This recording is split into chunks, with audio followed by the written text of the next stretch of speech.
May we have your attention, please, distinguished delegates, ladies and gentlemen, as we are preparing ourselves to start the high-level dialogue and also welcoming the Minister of Energy and Mineral Resources of the Republic of Indonesia. Therefore, we invite you to be seated, and for those who haven't joined us inside the Bangli room, please kindly enter the room and please be seated.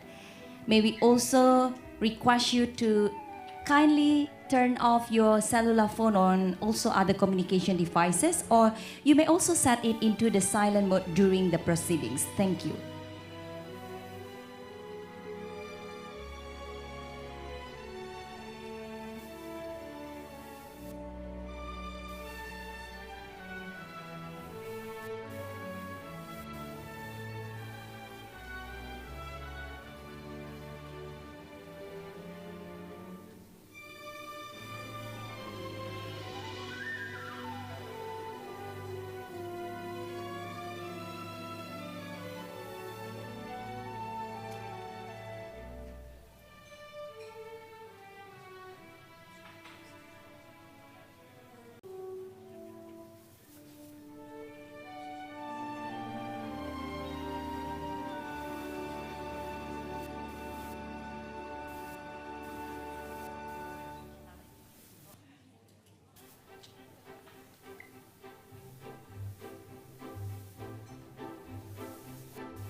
Assalamualaikum warahmatullahi wabarakatuh. Om Swastiastu, Namo Buddhaya, salam sejahtera untuk kita bersama, salam kebajikan. Good morning and welcome to all of you ladies and gentlemen on today's occasion. His Excellency, the Minister of Energy and Mineral Resources of the Republic of Indonesia, Bapak Arifin Tasrif. His Excellency, the Minister of Energy, Clean Growth and Climate Change of the United Kingdom, Greg Hans. His Excellency, Thomas Anker Christensen, Ambassadors of Climate Change of Denmark. Her Excellency, Ibu Armida Salsiah Alishahbana, Executive Secretary of the United Nations Economic and Social Commissions for Asia and Pacific, UNESCO. Honorable to the Director General of IRENA, Francisco La Camera. His Excellency Stefan Wenzel, the Parliamentary State Secretary of Germany. Honorable as well to Ibu Mari Elka Pangestu, the Managing Director of Development Policy and Partnerships of the World Bank. The Vice President of ADB, Roberta Casali. The Director of Divisions of Mitigations and Adaptations of the Green Climate Fund, or GCF, German Velasquez. Distinguished speakers, moderators, participants, ladies and gentlemen. Welcome back once again to this beautiful occasion in Nusa Dua, Bali, for those of you who join us in person and also virtually during this event. So ladies and gentlemen, welcome to the G20 Investment Forum on Energy Transitions, co-organized by the G20 Presidency of Indonesia and International Renewable Energy Agency. Here we are today for the high-level dialogue. Let's give a round of applause to boost our energy this morning and also for the whole day. Thank you so much. It is a great honor for me, Dian Ariswari, to be the host for today's event. And today we're going to have a high-level dialogue on energy transition, which structure around the high-level political feasibility of the ASEAN's region's efforts for the adoptions of renewable energy. A discussion on accelerating the uptake of renewable technologies as the foundations of the energy transitions will be featured during the high-level dialogue today. Well, now, Excellencies, distinguished participants, ladies and gentlemen. This morning, the Director General of IRENA, please welcome on the stage Mr. La Camera.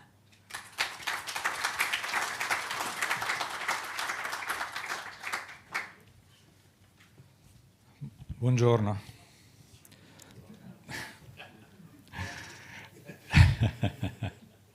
Your Excellencies, Minister Arifin Tasrif, Excellencies, distinguished speakers and delegates. Good morning. It's my pleasure to welcome you all to day 2 of our inaugural investment forum, the first investment forum that we have organized with the Indonesian government today. And I wish to express my gratitude to the government of Indonesia and my friend, the Minister Tasrif, and the Ministry, all the Ministry of Energy and Mineral Resources for co-organizing this event.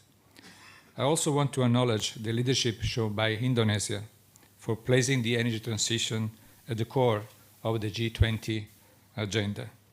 Probably this will make it difficult for them working on the communiqué, but it's an act of courage. And I'm very proud to have ARENA Inaugural Investment Forum be part of the G20 Energy Transition Agenda. The mounting impact of the COVID-19 pandemic, climate crisis, and more recently, geopolitical instability and security challenges demand leadership and a pragmatic response. We must change the narrative from challenges to opportunities, and the G20 is a principal forum for these efforts. And I wish to say, as I said yesterday, if we are trying with our work to make clear, and as I will say in this welcoming speech, be the more economical way to produce electricity. If we are convinced that renewables may play an important role in creating new and good jobs, if there is no doubt that a renewable can play an economical role in pushing the GDP, the event of this last month make clear that an old centralized system based on fossil fuels is not anymore capable to support development. And we need more actors in the market.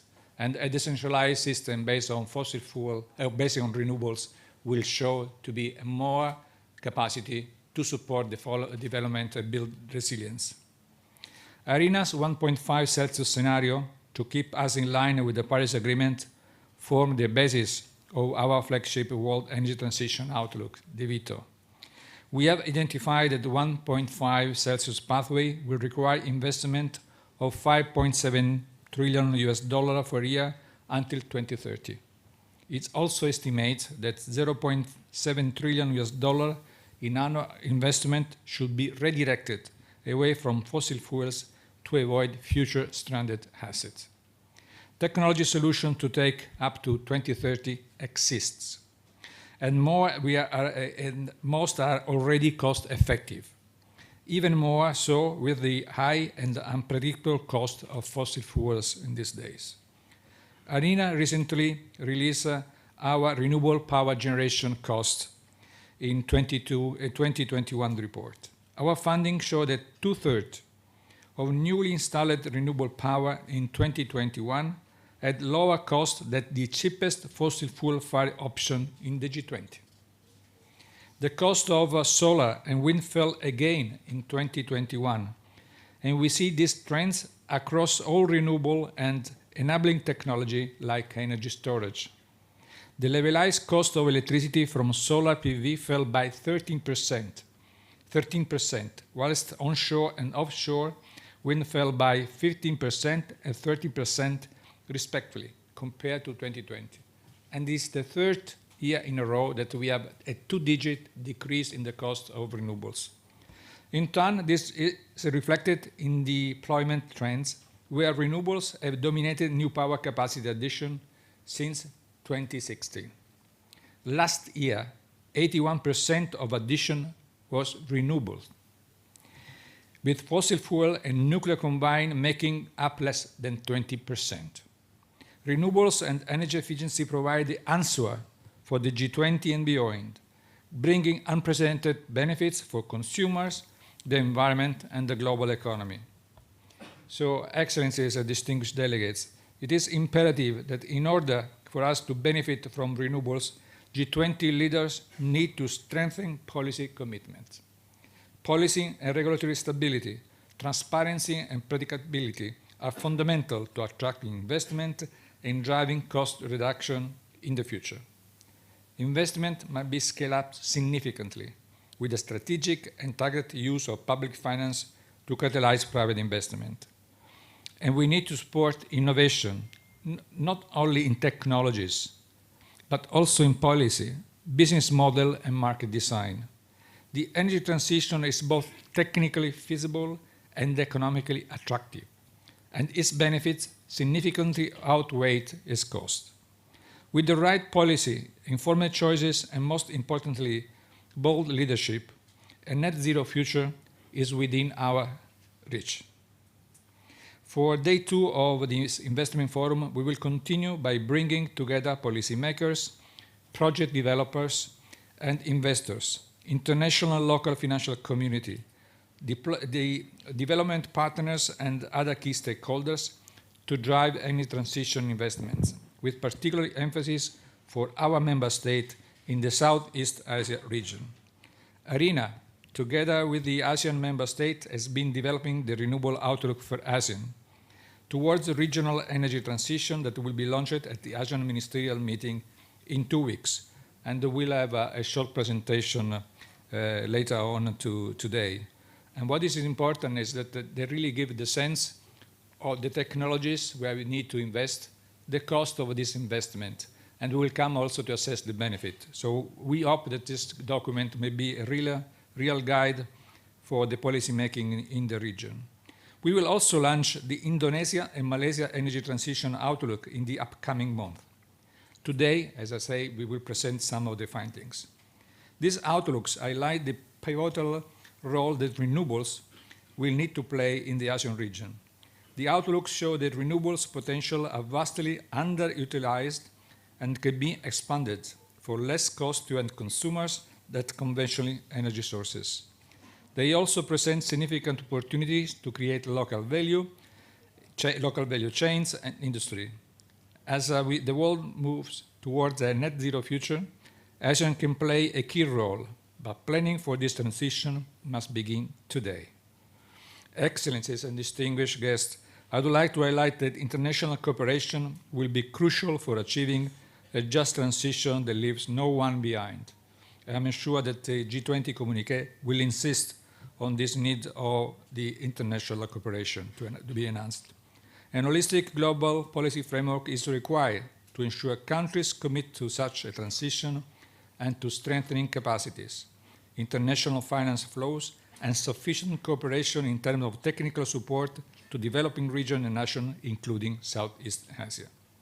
The G20 has an important mandate to formulate comprehensive recovery strategies to effectively restore productivity and strong growth. At the same time, the G20 also could play a leadership role in laying a solid foundation for accelerating growth, in line with the global leaders' commitment pledged at COP26. I very much look forward to the valuable discussion today. So let us continue working together, an achievable, sustainable, and just transition toward net zero. And I really wish to the presidency of the G20 all success in the work today and tomorrow. I'm sure that your leadership will show how the region is committed for fighting climate change and going for a sustainable development.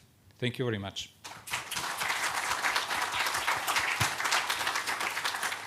Greener energy. And the country platform of the ESDM itself can be used also by other countries. And now, ladies and gentlemen, we will hear kind of meetings. I saw I met also today my friend, the presidency of G20 in Bali. Hope you enjoy the climate in Bali. Yeah. I just launched this morning the conversion program of used motorcycle into batteries. There are hundreds of motorcycle this morning, which is converted into battery from the combustion engine. So we have 120 million motorcycle right now, and the market is growing 6 million units per year. So we can imagine next 10 years, how much do we have? And then how much fuel that we have to provide. Assuming 1 liter consumption with the existing unit, which is riding all over the countries, we burn equivalent to 800,000 barrel equivalent of oil, only these two wheel vehicles. So we have to consider also 4 wheels, marine transport, and also air transport in the future.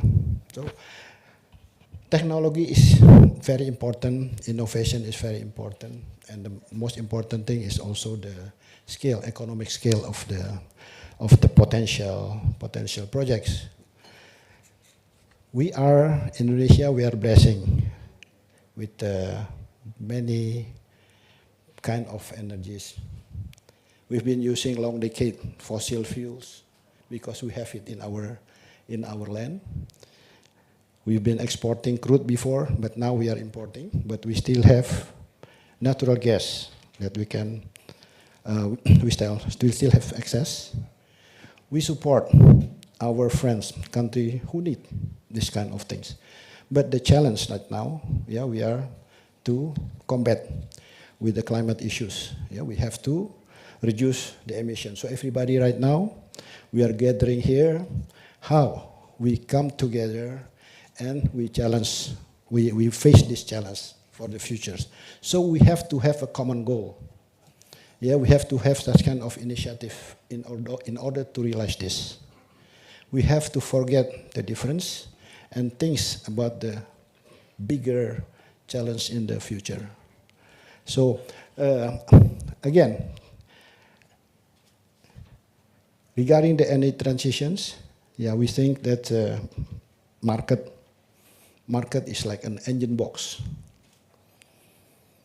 Technology like the gearbox, the energy is the fuel. I assume the energy is the finance. Without finance,